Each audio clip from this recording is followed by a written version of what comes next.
What's up, ladies and gentlemen? It's yours truly, Fitzy. How you guys doing? Hope you're having a fantastic day. A little bit different video today because I'm shooting from my phone. I shot from the computer while I'm at my brother's house, but the audio didn't come in very well. But without further ado, let's go ahead and get into it. And let's talk about so many paid events in Pokemon Go this past year, 2020, and why that is and who we have to blame.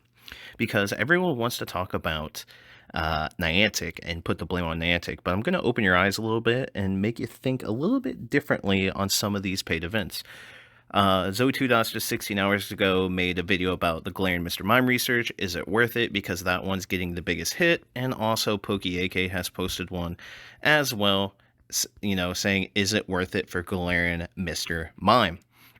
And honestly, I don't think it is, because it sets a bad precedent for paying to get a Pokemon early. That's not really that cool. Regigigas was a wasted event, in my opinion, because I got 4 more Regigigas after the event for free.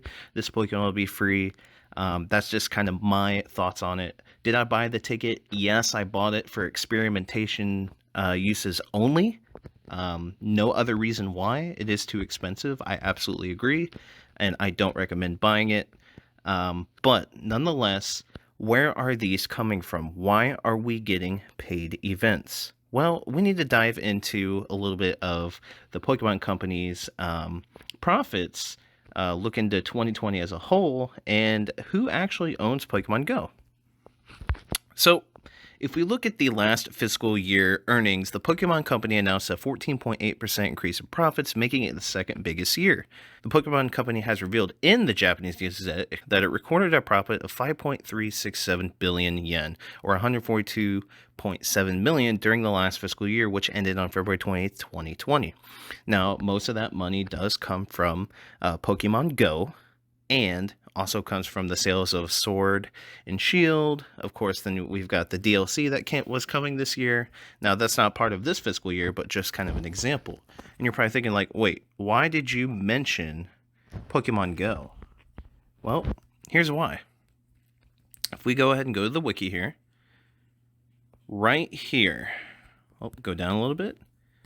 So let's read this carefully. Pokemon Go is a 2016 augmented reality mobile game developed and published by Niantic in collaboration with the Pokemon Company for iOS and Android devices. A part of the Pokemon franchise, the game is the result of a collaboration between Niantic, Nintendo, and the Pokemon Company. So you might not see where this is going, but basically what I'm about to say holds some weight. Niantic does make paid events on their own. You look at Pokemon Go Fest, I firmly believe that that's an idea that they came up with on their own. Maybe even the Pokemon Community Day tickets might have been something they've come up on their own as well, as they're only $1. But it still kind of raises the question, is the Pokemon Company breathing down Niantic's neck to push out paid events? My answer? Absolutely. We've seen some really bizarre paid events that don't make sense, like the glaring Mr. Mime, the Regigigas event. And we got to think into the perspective of the pandemic. What's the pandemic doing? This year in 2020, I bet Nintendo is not selling very many new Switches. It's been the used Switch market throughout the entire year because people have been stuck at home. It hasn't been the new Switch market.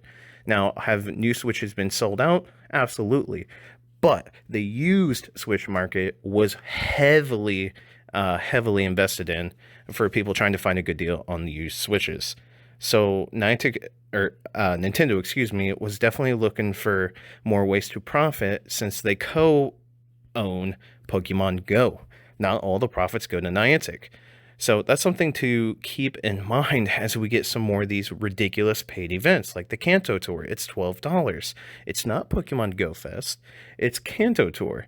So I think that Niantic's really being pressured as the Pokemon Company, Nintendo. They're just not making a whole lot of money, a steady influx, I should say, due to the pandemic.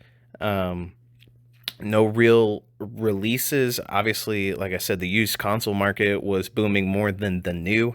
Now, of course, for the holidays, the new is going to be booming.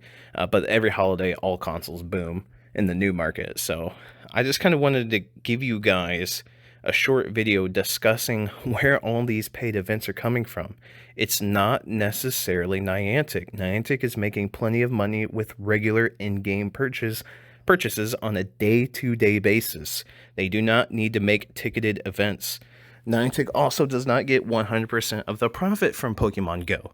So, with that in mind, and also the Pokemon Company needing to keep their shareholders happy, they tell Niantic that they need to make paid events so they can continuously profit and make higher and higher revenues to make the shareholders happy for the company.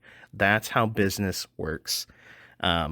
So I have been guilty of yelling at Niantic and being angry at these paid events because they truly are our source to give our feedback. They're our number one source, but at the same time, we might be yelling at the wrong person this whole time when it comes to some of these ridiculous paid events. So something just to keep in mind. Let me know what you think in the comment section down below. Smash that like button and subscribe to be a part of the Fitz City fam. That's it, the boy Fitz City. I'm signing off. See you guys in the next Pokemon Go video.